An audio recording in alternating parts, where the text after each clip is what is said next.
Então, como eu estava falando, né, quando a gente fala de uma política de atenção à pessoa egressa, né, junto com ela, e extremamente importante, está a RAESP, que é a Rede de Atenção à Pessoa Egressa. Essa rede, né, essa potência que existe. Como conhecer essa rede? Né? Existem várias metodologias, né? Mas a gente aqui, ó, sentado, a gente já vê a potência que existe. Aposto que um foi pensando, nossa, que legal o trabalho que está acontecendo lá. Nossa, que legal. Eu já fiquei pensando, né, no palhaço, contador de história, né? Nossa, quanta coisa que dá, né? Quanta riqueza que a gente consegue desenvolver. Isso, essa visibilidade, esse protagonismo, quando a gente começa, né, a abrir espaço para os protagonismos aparecerem, né, dentro dessa ideia, né, de não vários todos, mas de um só todo, colaborativo, cooperativo, em que não haja competição. Porque a competição, ela vem de uma cultura do patriarcado, de uma cultura de escassez. Sempre que há competição, sempre vai ter o melhor e o pior. Um pensamento cartesiano, fragmentado, de separação, um pensamento binário. A gente tem que trabalhar essa realidade complexa com um pensamento complexo, integrando o que existe a partir de uma lógica colaborativa. Se a gente colabora, a gente trabalha num pluralismo.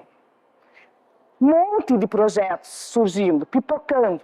A gente começa a arar um campo social, conhecendo o que cada um está fazendo e colaborando. E aí a gente trabalha na abundância. A gente não trabalha em escassez. Hoje a gente tem escassez no sistema de execução penal porque a nossa lógica é ainda uma lógica individualista, é ainda uma lógica hierarquizada, é ainda uma lógica do monismo, de ter um modelo em detrimento de tantos outros. Então, quando a gente trabalha com rede, a gente trabalha com as potências.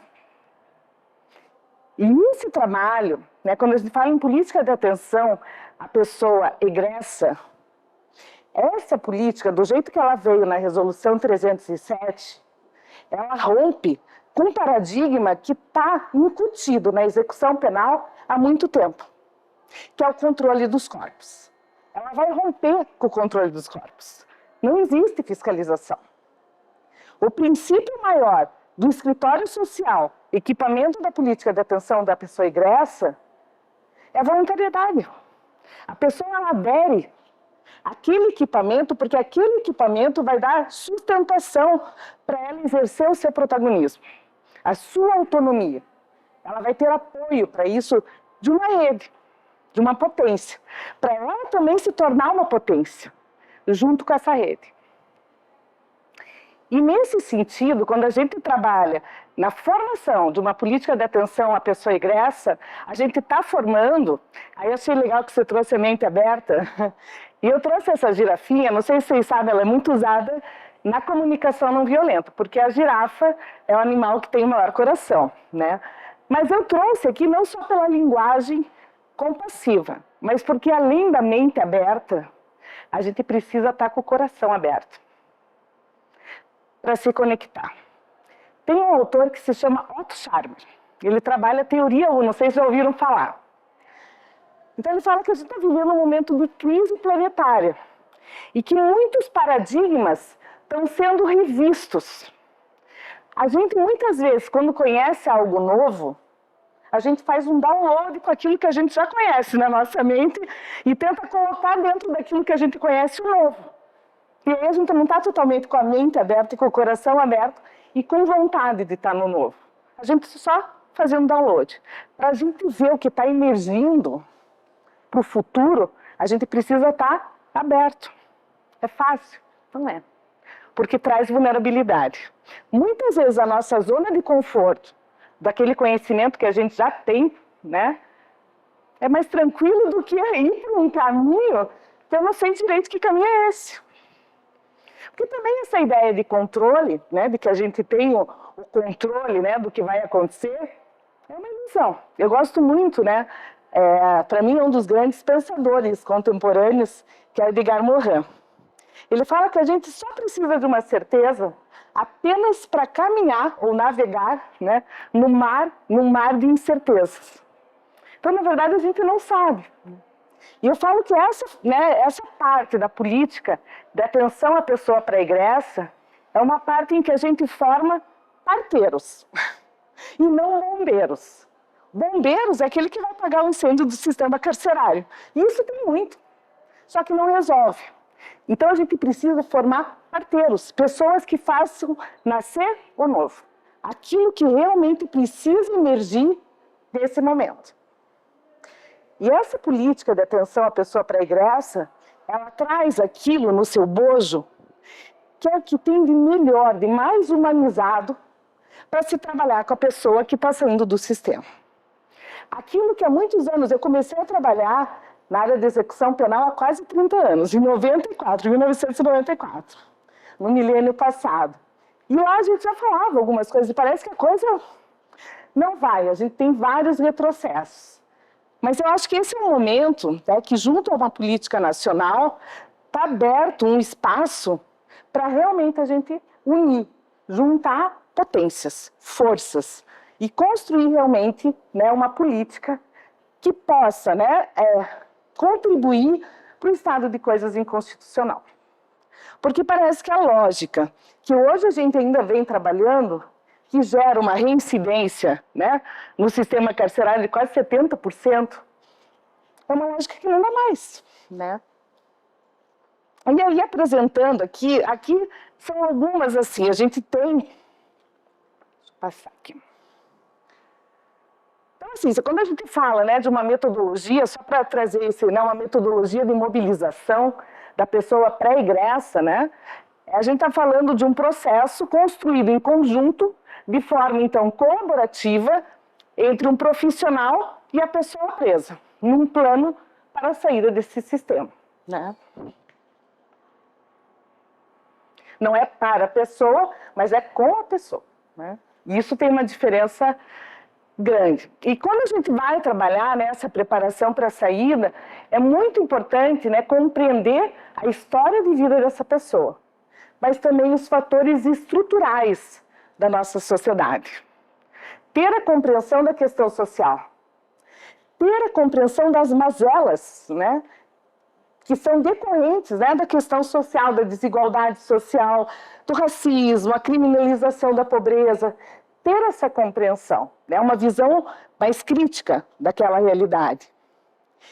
E aí, nessa preparação, né, para a construção de um mapa de saída, então vai se trabalhar fatores de risco e proteção, especialmente, né, reconhecendo as dificuldades, potencialidades de cada indivíduo, e a gente fala de um plano singularizado, ou seja, o foco é a pessoa, não dá para generalizar. Então, é a partir da pessoa, né? A gente vai vendo traços fortes, né? Traços que risco, né? Puxando pelos traços fortes, desenvolver estratégias, né, para a saída. Acesso às políticas sociais, né? E o respeito e comprometimento com os direitos das pessoas presas e egressas. Então, o envolvimento de toda a sociedade civil, né? Aqui entra, né, o que se chama, não sei se já ouviram falar da RAESP, que é essa rede e que, particularmente, eu acho que os conselhos da comunidade são uma potência para a construção da RAESP, né? Especialmente no estado do Paraná. Então, a gente tem, né, a RAESP, essa rede de proteção social, e, ao mesmo tempo, os atores que estão implicados e estão envolvidos na política de atenção à pessoa egressa. Dentre eles, judiciários, conselhos da comunidade, unidades prisionais, os órgãos, né, ali da Central de Administração Penitenciária, no Paraná, né, o Departamento de Polícia Penal, as prefeituras, né? E o equipamento, que é um equipamento que faz parte, que desenvolve essa política, ele é chamado de escritório social. Hoje, no Paraná, apesar de ter, né, o nome escritório social, o escritório social do Paraná ele não é reconhecido, porque ele não atende os requisitos necessários, né, para ser, de fato, escritório social. Então, só para não confundir, porque às vezes a gente pensa, no Paraná tem escritório social, né? Tem, né, assim, porque ele foi criado, não porque, né, foi criado com a política, ele foi criado antes dessa política, numa proposta, numa tratativa na época, que não era nem com o CNJ, era com a Organização dos Estados Americanos. Então, não tinha ainda resolução. E aí, o 307. Então, quando foi criado num outro desenho. E hoje, o que precisa? Uma readequação, né, no Estado. Só tomar uma água.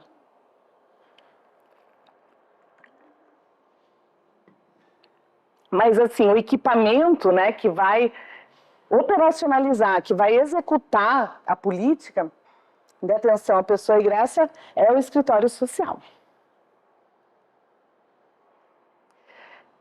E o grande trabalho, porque o escritório social, então, assim, a pessoa vai aderir, deixa eu até voltar aqui, a pessoa vai aderir ao escritório social como? Se o princípio é voluntariedade, não é o juiz que vai determinar a pessoa se apresentar lá, não tem mais esse caráter de fiscalização. Como que a pessoa vai aderir? Como que começa esse trabalho? Como que ela vai chegar no escritório social? O que vocês acham? Primeiro, entender, né, o que é o escritório social, também a existência, para poder ter esse incentivo para procurar o. Mas será que ele vai chegar lá no escritório social? Quando eu entro no alvará, normalmente eu vejo ali na decisão do juiz, determinando comparecimento do prazo e tal ao escritório social. Está equivocado, não é escritório social, patronato penitenciário. Escritório social, adesão voluntária. Mas como que a pessoa vai aderir? Presente, exatamente. É justamente essa política de atenção à pessoa pré-egressa, né, que é nesse período de 6 meses, mais ou menos, aproximado antes da saída, que o escritório vai estar lá presente, vai fazer essa interação, vai ter essa relação com a pessoa que vai sair. Quando a pessoa... Um departamento interno dentro. Não é um departamento, é o escritório social que está fora. Mas ele vai para as unidades prisionais fazer esse trabalho, essa preparação para a saída. Então, quando a pessoa sai, como que é teu nome? Sueli, assistente social, né? Então, a Sueli vai lá, qual comarca? Prudentópolis. Vai lá, lá é penitenciária? Uma cadeia pública. A Sueli vai lá na cadeia pública de Prudentópolis, começa a fazer um trabalho. Não sei se tem pessoa lá condenada. Tem. Tá. A pessoa está para sair, começa a fazer um trabalho, uma preparação, construção do mapa de saída. A pessoa vai sair, ela vai procurar a Sueli, porque ela se identificou com a Sueli. É pessoal. Não é abstrato, não é institucional só, mas ela sabe que o escritório social, ela vai ter a ideia do escritório social, o significado do escritório social vai estar relacionado à relação que ela teve com a Sueli. E o vínculo, especialmente o vínculo, especialmente o vínculo. Escritório social para o egresso, então, para a pessoa? Como que é? Parte do escritório social para a pessoa. Sim, esse vínculo, esse rapport, essa aproximação. É o escritório social. Quando ele sair, ele já sabe o que é escritório social, porque ele já vinculou com aquele profissional. Já sabe o que pode. E não é porque alguém foi lá e deu um folheto para ele, falando um folder, escritório social é isso. Ele não vai. Ele vai porque ele estabeleceu um vínculo com aquela pessoa. Ele sabe que naquela pessoa, naquele lugar, ele vai ter alguém que vai poder ajudá-lo. Essa é a ideia, assim. Se criou no estado do Paraná, né, um complexo social que abrangia 3 políticas. Por isso que é de alternativas penais, né, junto ali com o patronato penitenciário, a central de monitoração eletrônica, hoje a gente tem muitas, acho que o Paraná é o estado que mais tem pessoas em monitoração eletrônica, né? E a política de atenção à pessoa egressa. A pessoa egressa não é a pessoa em monitoração. O escritório social não atende pessoa em monitoração eletrônica. Ele atende a pessoa que está em sursis, que está livramento condicional, regime aberto. Ele não atende a pessoa em monitoração. Quem que vai atender? É o NUPEM. É esse núcleo de atenção à pessoa em monitoração eletrônica. Por quê? Porque a pessoa em monitoração eletrônica, a maior parte delas são as pessoas que estão em regime semiaberto. Aqui é harmonizado. Tá? Ou que estão em medida cautelar, mas a maior parte são as pessoas em regime semiaberto. Elas precisam de um atendimento, e muitos, elas vão estar vinculadas ao sistema de fiscalização 24 horas. Porque a monitoração é isso. Então, ela não vai para um equipamento que o princípio maior é a voluntariedade para a adesão. E aí o trabalho ele é diferenciado. Essa distinção da política, né, quando o CNJ começou esse trabalho em 2019 aqui no Paraná, foi a primeira identificação que eles fizeram. Gente, está tudo misturado. A gente precisa separar as políticas. Não dá para ter um complexo social porque está um emaranhado. E muitas vezes a forma de atendimento da pessoa, por exemplo, o NUPEM faz parte, eu já passo a palavra, o NUPEM faz parte da Central de Monitoração Eletrônica. A Central de Monitoração coloca lá a tornozeleira, tem o caráter fiscalizatório, tem a equipe de policial penal que está lá. É uma outra lógica, totalmente diferente do escritório social. Então não dá para misturar. Esse trabalho de preparação dá para fazer com a pessoa que vai colocar a monitoração? Claro que dá, mas são contextos e políticas diferentes. Isso é importante, né? Muitas vezes a gente pode ter alguns trabalhos que vão abranger o público que vai sair. Alguns vão sair em regime aberto, que é uma minoria, muitos saem já, né, hoje em monitoração. Só que o mapa de saída, ele pode ser feito com esses dois públicos, mas o encaminhamento vai ser diferente. Não sei se fica claro isso. Se alguém... Questão do criativo. A gente tem mais presos que fora. Aí,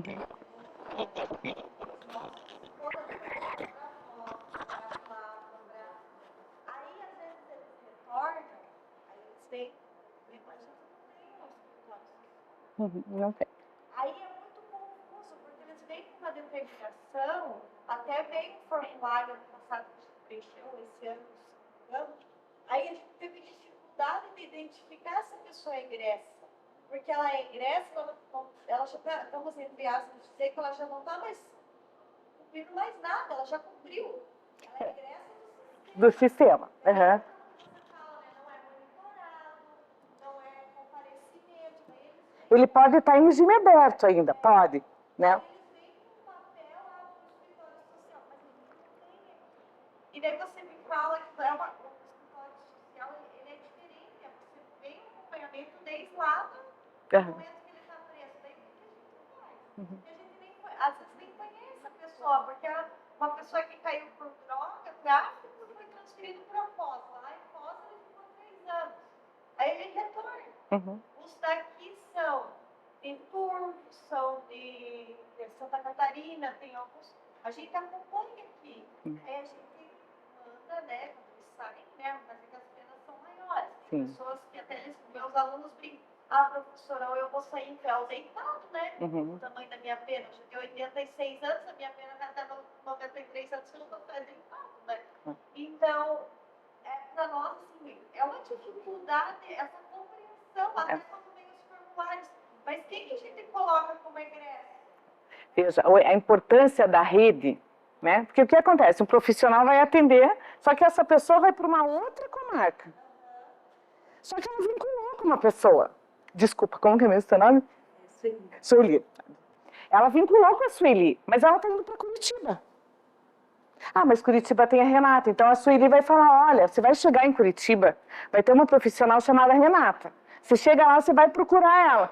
Ela já sabe o que é o escritório social pelo vínculo que ela fez com a Sueli. Isso é fácil para a Joelma, né, Joelma?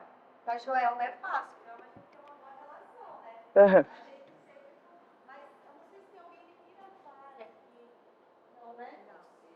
O Conselho de Curitiba tem. Porque Pirapara, a gente não conhece, não conseguir falar com Pirapara. E a gente precisa de uma informação, a gente precisa ter essa relação, a gente não consegue. É porque ainda, né, a gente precisa trabalhar, por isso que é importante a rede. A rede é isso, é olhar, é conhecer, é mapear, é saber quem vai estar lá, é poder encaminhar, é conhecer o profissional. Eu lembro da minha época de faculdade, eu não sei quem do serviço social, que ano que fez, mas na minha época o computador estava começando lá, não era assim, era um artigo raro. E a gente tinha um caderninho de recursos da comunidade. Quem for assistente social aqui, que já fez serviço social no milênio passado, vai lembrar disso, era um caderninho. Então a gente escrevia os recursos da comunidade, cada instituição, o nome da pessoa que ia lá atender, o telefone da pessoa. Esse contato com as pessoas. A gente trabalha muito com ente abstrato. O Estado, a instituição. O ente abstrato não se relaciona. O ente abstrato não cria vínculo. Quem cria vínculo são as pessoas. Então é a dar a cara, né? Depois... Lá no Conselho de Curitiba, a gente tem um projeto que atende as pessoas que saem do sistema, né, para cumprir de pena em outras comarcas. E quando a família não tem como arcar com a despesa, né, ou, na verdade, a pessoa nem tem o contato com a família, vai até a rodoviária para buscar uma passagem para retorno à cidade de origem pelo município, o município sabendo já encaminha para o conselho, né?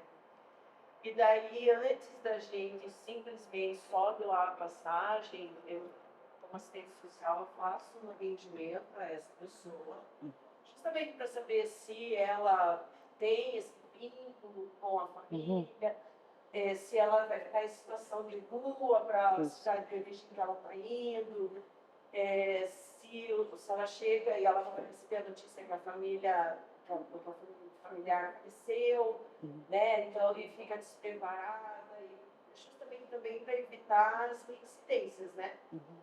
Só que isso é um momento tão curto, é um momento ali tão imediato, né? Porque a pessoa não é algo de como se trabalhar antes dele sair, não comprar ingresso, né? Ele já saiu do sistema, ele já está retornando da cidade dele. E em alguns casos, por exemplo, a gente consegue fazer um encaminhamento do conselho da comunidade da cidade para que ele busque lá fazendo a referência. Né?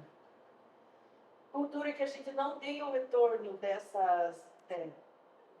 se a pessoa buscou esse local, se ela, ou então se o familiar, se ela continua com o familiar, sabe? Eu acho que a política de pré-ingresso também não é só o preocupar-se-ia, né? Biológico. E também não é só a preparação para a saída dele, mas o acompanhamento do plano. Que daí entra na política da pessoa egressa. Quem vai fazer esse acompanhamento é a política, porque a política da pessoa pré-egressa, ela faz parte da política da pessoa egressa. É a preparação para a saída. E veja, a questão, né? Muitos conselhos fornecem o transporte. O transporte é uma necessidade que a pessoa vai ter na saída, né? E para onde que ela vai, com quem que ela vai ficar, com quem que ela vai ficar, como que vai ser a documentação, ela tem toda a documentação, a gente tem, né, agora a política da biometria, da documentação, a ideia é que a pessoa saia já com todos os seus documentos, né? Então é uma série de... Existem, né, os trabalhos, por exemplo, a gente vai ver, né, tanto trabalho, atendimento individual, atendimento em grupo, a gente tem alguns programas, né, em Piraquara a gente começou com as mulheres o Florescer, qual que era a ideia? Porque assim, é fácil saber qual que é o meu projeto de vida, o que que eu quero, né, como que eu me imagino daqui 10 anos, o que que eu quero ser, o que que eu vou fazer, né, qual que é a minha potencialidade que eu quero colocar nessa saída. Isso precisa um preparo. Muitas vezes, né, se utilizam da metodologia circular ou de dinâmicas de grupo, né, para a gente conseguir trabalhar projeto de vida. Por quê? Onde num sistema superlotado, muitas vezes o atendimento individual e o número de profissionais não dá conta de atender todos. Então, muitas vezes a gente vem fazendo trabalhos em grupos, mas eles não tiram a importância do atendimento individual, porque o plano é singularizado. Só que o grupo ajuda a pessoa a entrar, a gente, né, vem utilizando muito a ideia, não sei se já ouviram falar da jornada do herói. É uma proposta do Joseph Campbell, que é entrar no mundo interno, que é o mundo talvez menos explorado, que é o nosso mundo pessoal, processo de autoconhecimento, a pessoa saber quais são os potenciais dela, o que que ela quer colocar no mundo, o que que faz sentido para ela, não o que faz sentido para o profissional. Mas o que que faz sentido para ela? O que que tem relação com os valores que a família dela também, né, tem, que isso vem muito forte, né? Então, é um trabalho, a gente vai passar aqui, né, mas que requer várias abordagens, todas elas, é aquela história, a gente não trabalha na escassez. quanto mais a gente tiver, né, seja o círculo, seja a dinâmica de grupo, atendimento individual, mas isso tudo articulado, colaborando para a saída dessa pessoa, para ter realmente um plano que parta dela, né? Eu acho que tem aqui e aqui, só para a gente... Trazendo para a minha realidade, que é uma unidade do regime fechado ainda, não estou concebendo ainda a progressão. Pegando já justamente o seu gancho que foi onde eu fiquei em dúvida. Nós trabalhamos com o quê? A progressão do regime, o preso já vai para a tornozeleira, já, digamos assim, teoricamente na rua.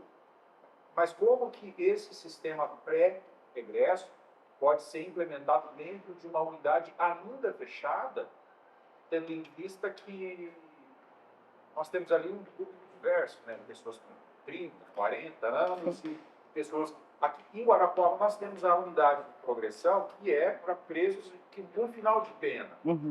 Mas e numa unidade onde eu conto com essa diversidade de tempo? A ideia... Pode ser possível, a ideia da política, assim, toda pessoa que está para sair em 6 meses, antes, é um marco temporal. 6 meses antes da saída, pelo menos, começa esse trabalho. Há um ano. Mas é um marco. E aí, assim, a gente tem a pessoa egressa, que vai sair lá em regime aberto, mas a gente tem também a pessoa que vai sair em monitoração.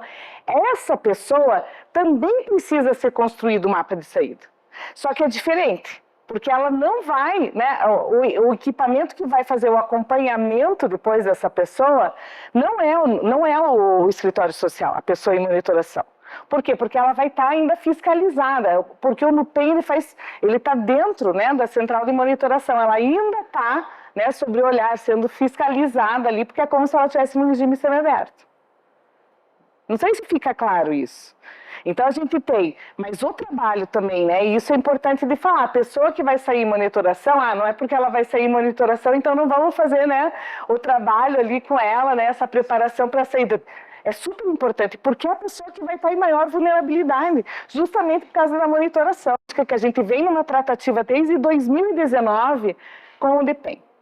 Só que a gente tem muita dificuldade por causa da escassez de profissionais de serviço social e psicologia. Essa é a dificuldade. E pelo hoje, né, o que se chama de tratamento penal, e a gente hoje vem falando em políticas penais, né, é uma área que está sendo pouco olhada, né, dentro do Estado. Então, a gente tem uma dificuldade grande, né? Como que a gente vai fazer? A ideia é a gente começar com o que a gente tem, com a potência que a gente tem. Se a gente tem a potência nos conselhos da comunidade, a gente vai trabalhar conselho da comunidade, as equipes que estão inseridas, assistentes sociais, psicólogas, que estão inseridas no departamento penitenciário, a gente vai trabalhar com as parcerias, a gente vai trabalhar com o judiciário, com a censo. Então, a gente vai começar a unir, a integrar, porque as políticas, elas trazem esse caráter de corresponsabilização. Né? Mas esse é um trabalho que ele é diferente do trabalho da segurança. Não é o trabalho da segurança, é um outro trabalho, porque requer um outro olhar. É uma outra abordagem. É como se fosse um paradigma completamente diferente. Né? Não sei se ficou claro? A minha dúvida começou a me surpreender. Então, o escritório social seria um departamento dentro do DEPEN, não é? Não do DEPEN. Ele é um equipamento que faz parte da política. A responsabilidade para implantar o escritório social é do executivo e do judiciário. O executivo, a tratativa estava com o DEPEN. Por quê? Porque o escritório social, de alguma forma, o trabalho começa antes da saída. Não, governo do Estado. E aí foi uma articulação entre a Secretaria de Justiça, porque na Secretaria de Segurança Pública, que é a realidade do Estado do Paraná, e não é a realidade de outros estados, em muitos estados, o Departamento Penitenciário, que aqui hoje é o Departamento de Polícia Penal, ele está dentro da Secretaria de Segurança.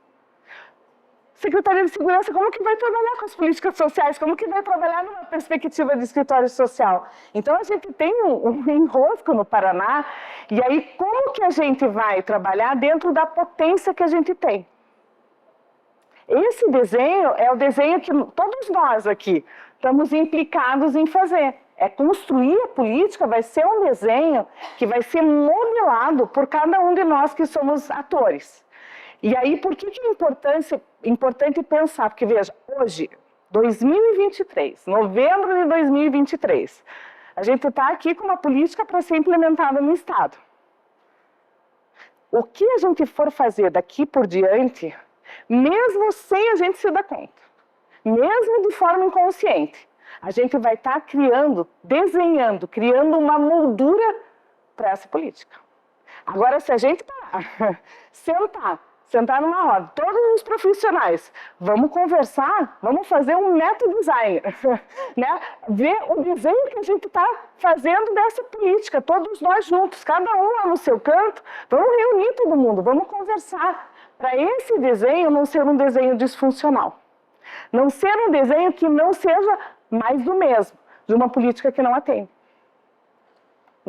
Eu só queria falar um pouco da minha vivência enquanto escritório social e chamado complexo social, né? Uhum. Em 2019, o Rodrigo Pablo, que hoje está nesse SPEM, iniciou em Gravova o escritório social, né? E atendia todos monitorados. Então, na época eu fui designado para o escritório social, então a gente acompanhava muito de perto o monitorado. E aí a gente vê as dificuldades de quem tem uma marca visível, se não visionar no pé, né? Uhum. Dificuldade de emprego, né? Tudo assim, porque limita muito a pessoa. Não é igual quem tem um regime aberto, funcional. Então, o acompanhamento tem sido muito de perto, sabe? Diário. E aí, em 2020, a minha colega da Ministério da Box se aposentou, eu tive que retornar, né? E nesse processo, eu transformo em contexto social. E hoje eu supervisiono a equipe de residência técnica lá. Mas a gente faz esse trabalho com ele de preparação, os 6 meses da ano, faz reuniões com eles, prepara e entrega o mapa de saída. Mas eu tenho um problema no complexo, quando virou complexo social, porque a equipe está lá, está atendendo serviço de comunidade, tudo, regime aberto, tudo. Então, a administração para mim ficou um pouco desamparada, sabe, nesse processo, e isso está incidindo a gente visivelmente no reencarceramento de pessoas que não precisavam ser reencarceradas, sabe? Elas não cometeram no crime, só que realmente essa é uma falha no complexo social, minha visão. O escritório social deveria continuar a trabalhar só com a monitoração, uma equipe só acompanhar, porque é muito mais difícil, eles precisam de muito mais acompanhamento, sabe? Essa tua fala é super importante. E veja, escritório social está lá, Manual de Gestão da Política de Atenção à Pessoa Egressa. Escritório social é o equipamento dessa política, não é para pessoa em monitoração. Então, esse foi um equívoco que veio com essa mistura das políticas. Esse trabalho que se fala que é super importante, realmente é super importante, não é do escritório social. Esse é o trabalho do NUPEM, ele não é nem do complexo. Porque o que acontece? Quando a gente quer atender tudo, a gente não faz nada direito. Então, a gente precisa ver qual política que a gente está inserida. E a pessoa, especialmente que vai receber o usuário, né, ele precisa saber para onde que ele vai, porque senão a coisa fica, nossa, mas é SAP? Para onde que eu vou? Qual que é o equipamento, né? Mas veja, essa tua fala é importante porque essa é uma dúvida, né? E essa é uma fala que assim, eu venho escutando, olha, a gente tem um escritório social que atende a pessoa em monitoração eletrônica. Puxa, então não é escritório social. Porque se a pessoa está monitorada, não é um escritório social.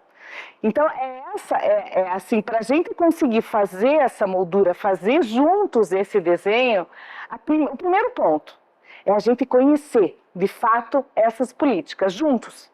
Vamos montar um grupo de estudo, vamos começar, a gente começou esse grupo, um grupo de estudo interdisciplinar, e eu acho que esse grupo é um grupo que ele pode ser expandido. A gente começou com alguns profissionais de Curitiba, do escritório social, NUPEM, judiciário, defensoria pública, e a gente começou a estudar os manuais do CNJ. Por quê? Porque a gente começa a se apropriar das políticas.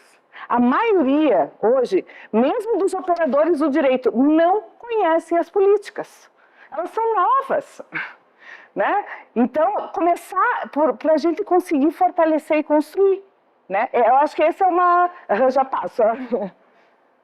Então, Adriana, quando foi lançado o escritório social, eu estive no evento de lançamento, então foi uma discussão muito grande em relação aos patronatos que já existia, o grupo nas universidades, o grupo do ProES Sim. que já existia.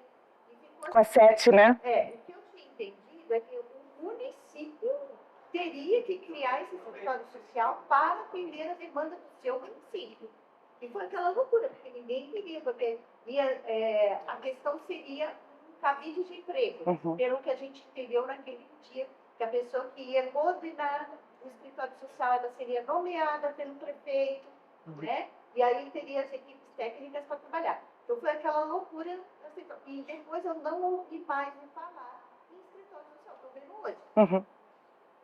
É porque ainda está nessa bagunça que a gente precisa juntos arrumar, porque é um trabalho que não depende só do judiciário, nós todos juntos a gente precisa arrumar essa bagunça.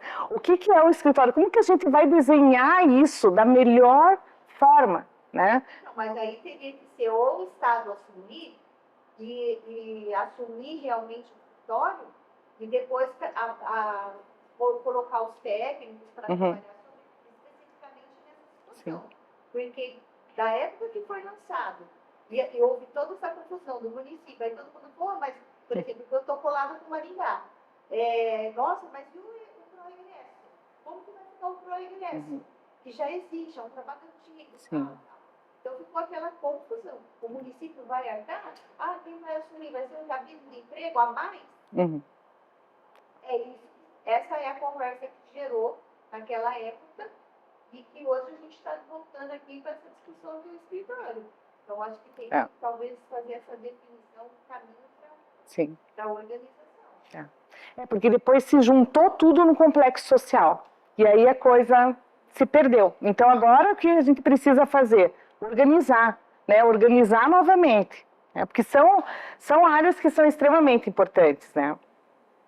Eu acho que tem mais... Eu queria compartilhar um pouco da experiência, porque quando a minha colega Viana Tim também apresentou, eu me identifiquei muito, porque faz um pouco mais de um ano que eu atuo como assistente social no Conselho da Comunidade. Eu fiz um levantamento dentro da unidade, como é uma comarca pequena, 29 habitantes, eu fiz um levantamento dentro da unidade e observei que a maioria era de Maringá. A maioria das detenções nossas eram de Maringá. E também é muito espaçado, né? Só que a maior parte é de lá. Então, o que eu observei? Que um pouco mais da metade volta e o restante reside em Astorga, construir a sua vida, reconstruir a sua vida em Astorga. Então, sendo assim, a gente fez um levantamento e como é muito pequena a cidade, é muito difícil o acesso com a prefeitura, com o serviço prestado por trás do CREAS, a gente fez parcerias, corri atrás do Instituto de Identificação, do Fórum Eleitoral, né, para regularizar o título, para tirar o CPF. E assim, a gente começou a enviar os ofícios solicitando as certidões de nascimento, porque aquela pessoa precisa sair, primeiramente, identificada, sabendo a sua responsabilidade sobre os documentos e principalmente sabendo como é importante você ter um documento, que é um reconhecimento que ela passa a ter principal. Diante disso também, a gente começa, quando a minha colega de Curitiba também fala, eu até falei, vou anotar o nome, por quê? Porque, assim, quais são as demandas que vem? Eu quero contatar minha mãe, que faz anos que eu não contato, para onde eu vou voltar? Para onde você vai voltar? Eu vou voltar para Curitiba.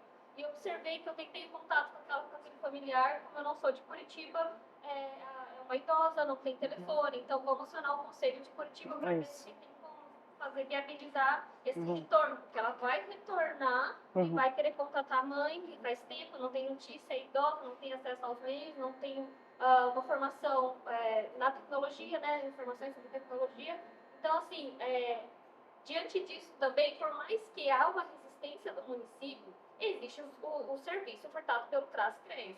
Observando isso, eu levei para o presidente e falei, olha, o pessoal está saindo da unidade e está querendo construir vida em Astorga. Qual é a política que tem? O que o município pode fazer em relação a isso? Porque vai começar a colapsar. Não adianta, vai sair da unidade, tem todo um aparato ali dentro, né? Nós construímos, falando sobre as políticas, a gente tenta emancipar, mostrar a emancipação família do sujeito, porque ele vai precisar solicitar o serviço. Quais? Você saber o que ele vai correr atrás, né? Saber que existe para poder correr atrás. Então, assim, a gente está tentando ver como que leva isso para o município, por quê? Vai acionar. Não é somente um curso profissionalizante que é estabelecido, que é dado pelo CRAS, por exemplo, porque a gente tenta encaminhar, falar, olha, tem serviço de profissionalizante, tem curso profissionalizante do CRAS. Só que é aquela coisa, os munícipes, uma quantidade de vaga para os munícipes, não para preso. Os remédios para os munícipes, não para preso. A gente está tentando romper com isso. Só que a gente também lida com até uma resistência do próprio judiciário, do próprio magistrado, por exemplo, no sentido de humanizar aquele sujeito que sai, desde o pré-egresso até o egresso, porque ele vai, a nossa sede fica dentro da comarca. E a gente percebe algumas resistências, talvez assim, por falta de conhecer a essência, o papel do conselho da comunidade, porque o magistrado, assim, por vezes, ele nos limita, nos impede no sentido de, tipo, o conselho está fazendo demais por aquela pessoa. Então, a gente percebe isso na nossa comarca, a nossa juíza, assim, ela se mostrou bastante participativa, só que falta, às vezes, incentivo, poder elucidar para ela, olha, o Conselho da Comunidade trabalha com uma pessoa privada de liberdade. Dentro desse regime fechado, a gente trabalha a política ele enquanto pré-egresso, porque são as condenadas, né?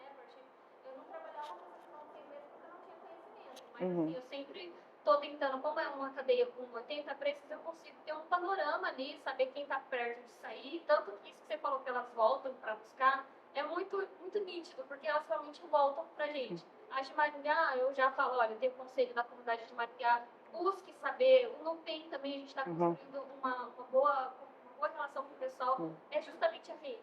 Tanto nós, colegas, assistentes sociais, psicólogos, porque tipo, é o tempo todo acionando. Eu não consigo, nem se eu quisesse fazer sozinha, não tem como você fazer sozinha. Você é muito grande, é muito complexo. E isso que você está falando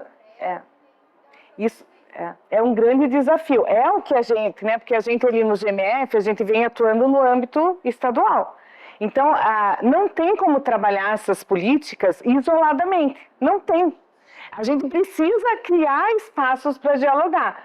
A gente vem trabalhando com assistência social, né, de uma forma geral, porque a Secretaria de Justiça, porque a assistência social está na Secretaria de Justiça, mas para chegar no município.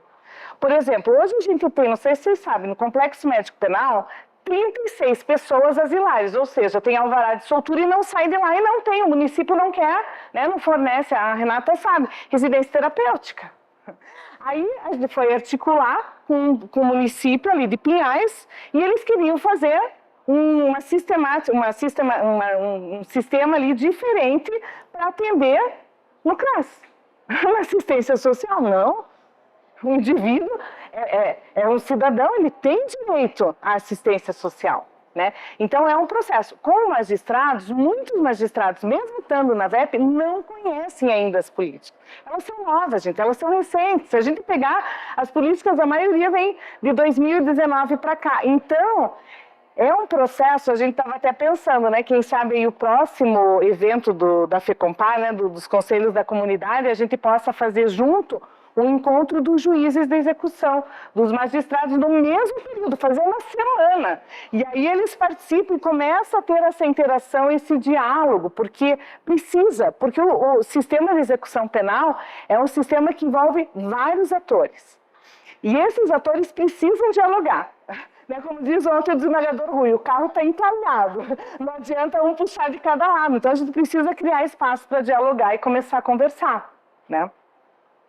Eu vou só dar uma acelerada, porque eu quero mostrar, a gente não vai conseguir, a ideia era, porque até reduzir o tempo da oficina, mas eu vou distribuir aqui para vocês eu trouxe algumas metodologias para ver como a gente consegue, isso são algumas, né? Se vocês forem ver, existe, deixa eu ver se é no próximo aqui, deixa eu só dar uma passadinha aqui, não, acho que bem, sumiu aqui meus livrinhos Existe no... Se quiser ir passando ali, por favor. Se vocês entrarem no site do CNJ, do Conselho Nacional de Justiça, e entrar no Fazendo Justiça, tá?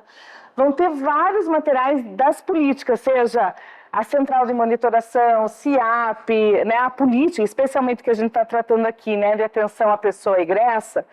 E lá vão ter 2 guias que vão estar ali explicando, trazendo ideias, né, algum deles aqui, como trabalhar essa política de atenção à pessoa pré-egressa. Um é o guia de aplicação da metodologia de mobilização de pessoas pré-egressas.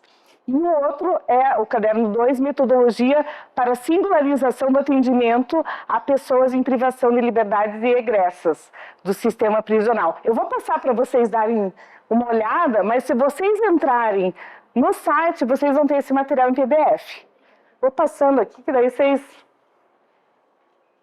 Eu vou passar aqui meio rapidinho, esse material também vai estar disponível. Aqui são alguns conceitos de rede, porque quando a gente fala da política de atenção à pessoa egressa, especialmente a gente precisa começar a pensar em rede, em trabalho em rede. E o trabalho em rede é esse trabalho horizontal, de diálogo.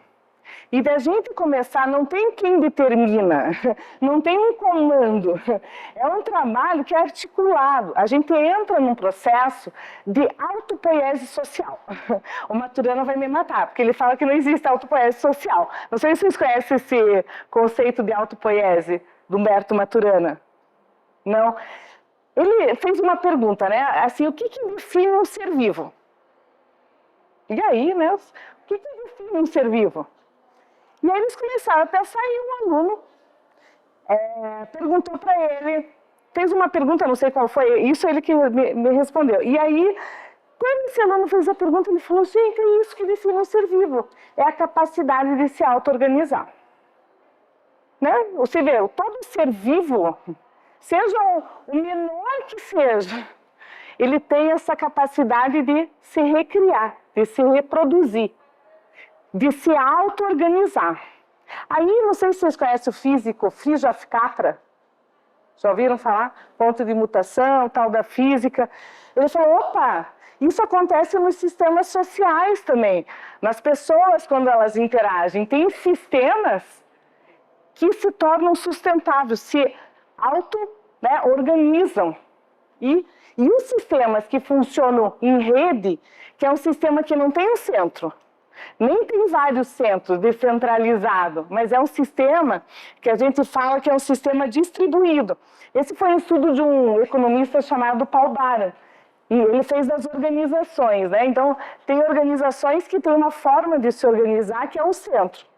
Tudo que vai ser decidido, os processos decisórios, tem lá que passar por aquele centro.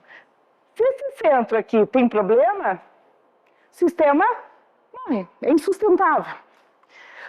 Hoje, o que a gente tem são modelos descentralizados. As organizações, a maioria das empresas, tem lá os departamentos, as chefias e tal. Se tem um problema num centro, vai impactar o sistema de alguma forma, mas ele consegue ainda se manter. Mas o sistema que consegue se auto-organizar mais sustentável é o modelo de rede, que é o modelo que eles chamam de rede distribuída. Não tem centro, tem nódulos de conexão. Então, as pessoas interagem, se conectam, mas não tem um centro. O princípio maior é da responsabilidade, da autorresponsabilidade. Não tem um comando maior, mas é um processo que a gente ainda está, né, trabalhando. Aqui eu vou passar bem rapidinho por causa do horário, mas vocês vão ver, elas são definições. Eu estava olhando aqui no tempo, mas o que eu queria até mostrar, aqui tem algumas definições de rede, mas eu vou trazer também uma outra notícia aqui para vocês, que a gente vai ter um curso. Eu até estava conversando com o Felipe, esse livro do Slutsky, Carlos Slutsky, ele trabalha num diagrama que é esse diagrama que vocês receberam. A proposta, né, do programa, do manual, se vocês entrarem lá no site do CNJ, é trabalhar o sociograma.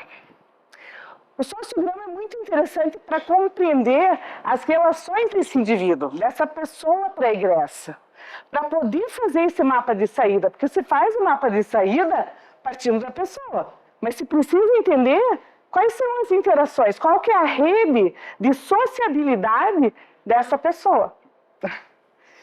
E aí a gente percebeu que o sociograma muitas vezes é um instrumento riquíssimo, mas que é um instrumento que para algumas pessoas ainda é difícil de aplicar. Particularmente, eu já venho trabalhando há muitos anos com esse diagrama proposto pelo Slutsky.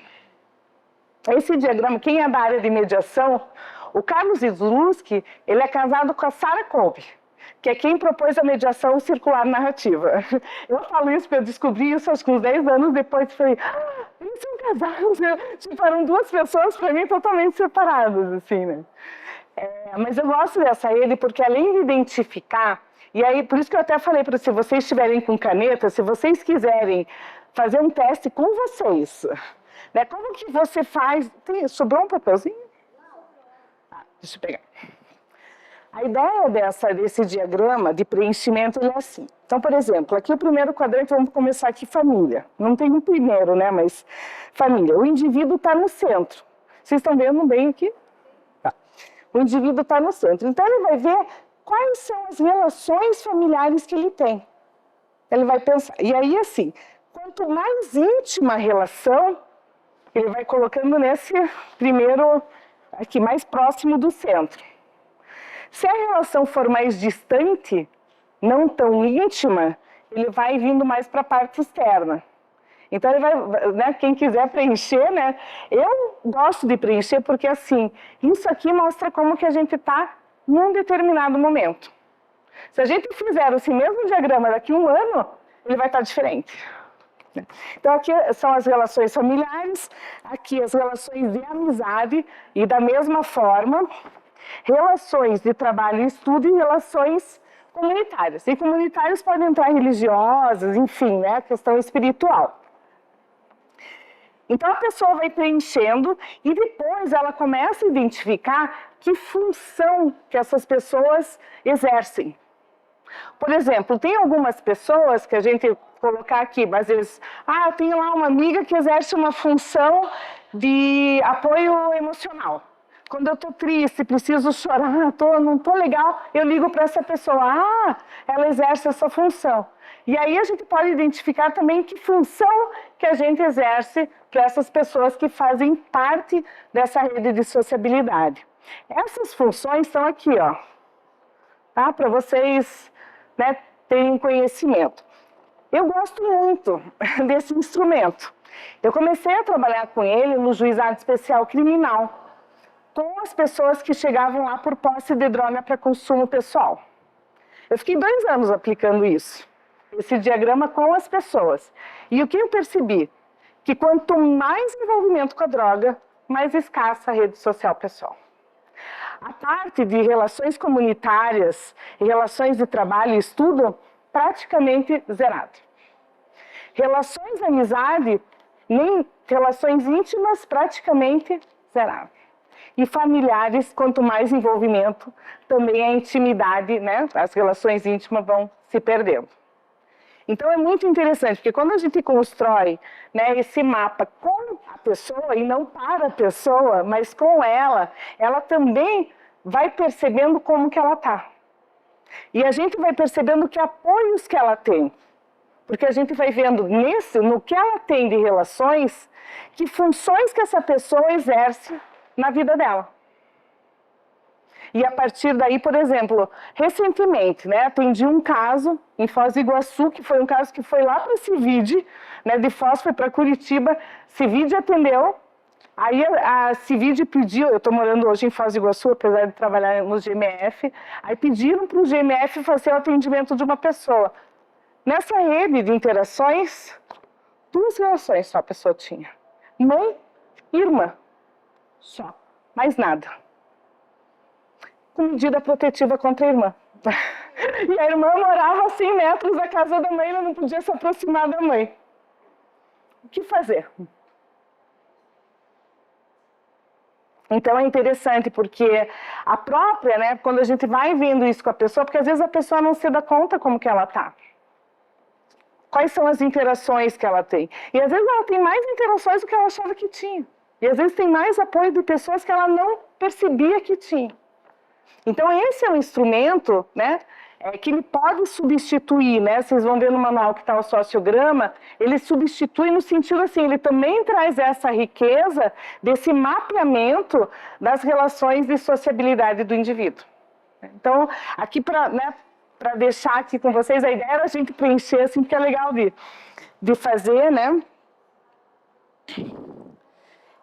Aqui, né, um pouco assim, né, que muitas vezes a gente tem trabalhado também, né, uma entrevista, quando fala dessa questão da aproximação, de criar vínculo, né, uma entrevista motivacional, né, percebendo que a pessoa, muitas vezes, ela não se dá conta de que aquele comportamento que a levou para a prisão, né, às vezes ela não se dá conta dos malefícios que aquele comportamento gerou para ela, mesmo estando privada de liberdade. Né? Porque é um mecanismo, inclusive, de defesa. Né? E a gente pode trabalhar alguns recursos. Aqui eu trouxe a Roda da Mudança, que foi uma proposta de entrevista motivacional dentro da cognitivo-comportamental, trazido por 2 psicólogos, o de Clemente e o Prochaska. Essa metodologia, não vai dar tempo aqui de falar, assim, mas ela é muito interessante de trabalhar com pessoas com situação de dependência química. Muito interessante. E esse é um trabalho muito necessário na preparação para a saída, porque às vezes a pessoa privada de liberdade está em abstinência. Mas ela, internamente, o pensamento dela ainda é aditivo. Ela vai sair, a primeira coisa que ela vai fazer é ir para a droga. Então, se não trabalha fatores de risco e proteção com essa pessoa, muito provavelmente ela vai voltar para o sistema. Vai estar disponível. Aqui eu trouxe um pouco, a gente fez um roteiro, né, de uma entrevista assim, semi-estruturada do que é importante a gente trabalhar, né, nessa abordagem, né, nessa metodologia de atendimento à pessoa pré-egressa. Aqui é uma outra, né, proposta também de trabalho. Eu vou passar, aqui são alguns atendimentos que eu fiz, então eu sempre uso do diagrama. E um outro recurso que eu gosto muito de usar. Você falou que vai ter um curso, esse curso é para aprender. Para isso. Eu já vou para... A gente vai ter já em 2024. Eu, além de usar o diagrama, né, de ver essa rede de sociabilidade do indivíduo, eu gosto muito de usar a ferramenta do genograma familiar. Não sei se alguém aqui usa. Porque é uma forma de entender a história dessa pessoa. E ela se dá conta da própria história dela. Né, se a gente vê aqui, esses 3 genogramas foram feitos com mulheres privadas de liberdade lá em Piraquara. Essas tarjas pretinhas que vocês veem ali, é quando há envolvimento de álcool e outras drogas. Então a gente vê que tem um padrão. Né? A gente começa a perceber, e a pessoa percebe esse padrão. Né? Então o genograma é um recurso super importante. E a partir dele, aqui são algumas simbologias que a gente usa para entender, né, o que são padrões que se repetem naquele sistema familiar e que estão influenciando naquela pessoa, que tem um impacto, tem um significado na vida daquela pessoa. E a partir do genograma a gente consegue construir um ecomapa. O que é um ecomapa? O que aquele sistema familiar, aquele sistema da família nuclear já acessou em termos de recursos, em termos de políticas sociais? Ou em termos de recursos da comunidade. Que acesso ela já fez essa rede externa? Muitas famílias, especialmente quando casos de violência doméstica, o acesso à rede externa é mínimo. Porque existe, né, a questão da violência, ela traz um isolamento da família. Ela não quer desvelar aquele processo de violência que acontece. Então, muitas vezes o ecomapa é um outro instrumento importante a partir do genograma familiar de compreender como que essa família está. A gente começa num sistema de uma rede de interações da pessoa, micro, a gente vai chegando na família e agora a família interagindo com o sistema social. E aí a gente tem, né, as áreas dos sistemas sociais, né, de sociabilidade externos, de toda a rede, né, externa, que essa pessoa pode acessar e a gente vai fazendo a construção desse mapa a partir da demanda dessa pessoa. Aqui são alguns trabalhos, alguns projetos, né? Tem o Florescer em Foz do Iguaçu, o Conselho da Comunidade de Maringá, que vocês estão trabalhando também com processo circular. Da onde que é? Francisco Beltrão. Também, então, dinâmica de grupos, círculos, são trabalhos que vão estar junto, vão estar contribuindo, né, nessa saída, nessa preparação para a saída. Aqui são algumas... Aqui está o material, né, do que está no CNJ. Vocês vão estar com esse material, materiais que trabalham tanto né, ali entrevista motivacional, processo, né, de entrevista, de aproximação dessa pessoa, como também de rede. E aqui, gente, é isso, né? O ano que vem, 2024, a gente não fechou ainda a data, mas a gente vai fazer esse aprofundamento nesses instrumentais. Né, tanto a rede, né, de socialização, a rede social pessoal, genograma, ecomapa. Então, trabalhar essas metodologias e instrumentalizar.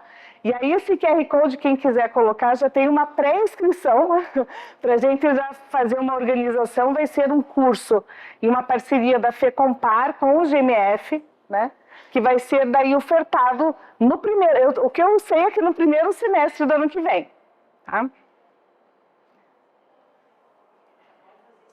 Já pode fazer, é só quem tiver com o celular já faz o disponibilizado, assim, mas quem já quiser fazer... Porque eu sabia que não ia dar tempo a gente só ia passar, né, nesses instrumentos, assim. Mas esse aprofundamento, essa apropriação desses instrumentos são importantes também. Hã? Depois eu passo, não está pegando? Não? Depois eu passo. E é isso, gente. Ó, falta 2 minutos para a gente, né, do horário que estava marcado. A ideia, desculpa eu ter acelerado assim no final, mas eu queria que vocês tivessem também uma dimensão, né? Eu acho que é uma área assim que não é uma área, não é tão nova, mas é nova, né? E que a gente tem tanto emaranhado que precisa desemaranhar para reconstruir, né? E reconstruir junto, né?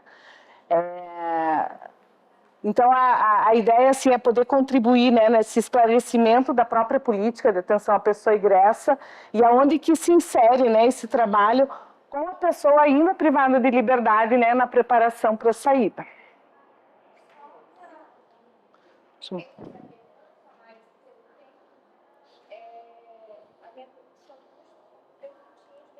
Uhum.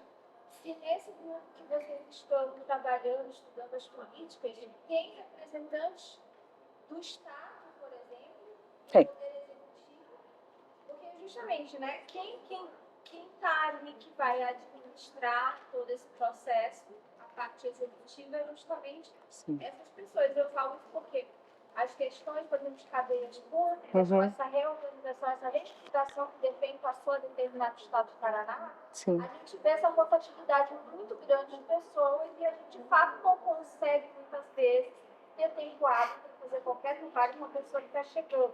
Porque muitas vezes o que acontece, por exemplo, na minha regional lá em Cascavel, é que quando a pessoa vai sair, a gente já transfere para uma outra cadeia. E na nossa realidade, por exemplo, que é seguro, que foi a reclassificação que foi dada para a gente, a rotatividade, então, é muito maior. Então, a gente tem hoje 80% das pessoas lá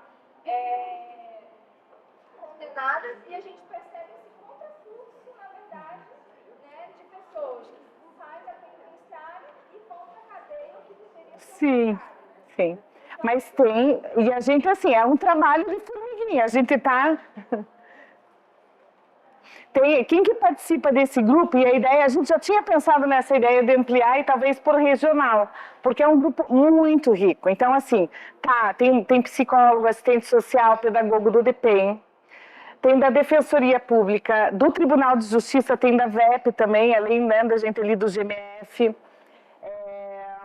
tem da CEJU, quem mais? Mas é um grupo assim que a gente buscou, tem do Conselho da Comunidade, claro, né? A Maria Helena participa, mas eu acho que envolver os conselhos, aí a gente tem que organizar como criar esses grupos de estudo, né? De trabalhar realmente, né, um grupo de diálogo. O que a gente faz? A gente estuda assim, a gente começou alternativas penais, vamos começar com a base principiológica. E aí tem um grupo lá, pessoas que ficam responsáveis, a gente vai apresentar isso. É tipo um seminário. E daí a gente começa a discutir, e aí cada um vai trazendo o que está fazendo. Então isso é muito rico, porque a gente começa a se conectar. A gente começou isso na pandemia. Não sei se a Renata participou, não? Aí, ó. Mas a ideia é a gente poder... Que dá para criar depois como descobrir o programa, né? Sim. Do todo. E a gente vai se conhecendo, vai criando essa rede, porque nós, profissionais, né, nós também precisamos criar vínculos. A rede se forma por vínculos. Se a gente quer criar uma rede distribuída, que não tem uma centralidade, a gente precisa criar vínculos. Esses são os nós, né, que se dão nessa grande tessitura, que é o que tem de mais sustentável, que a gente consegue crescer junto. Pessoal, então é isso, né? Eu fico super à disposição. Aqui tem meu e-mail também, meu celular, né? Tô sempre, quem precisar, quiser trocar uma ideia, quiser conversar, fico totalmente à disposição ali pelo GMF também.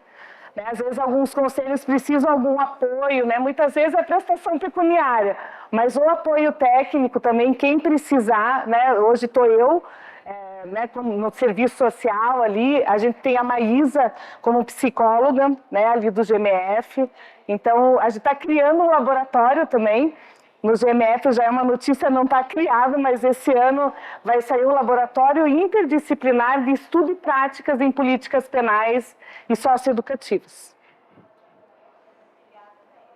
Obrigada, pessoal.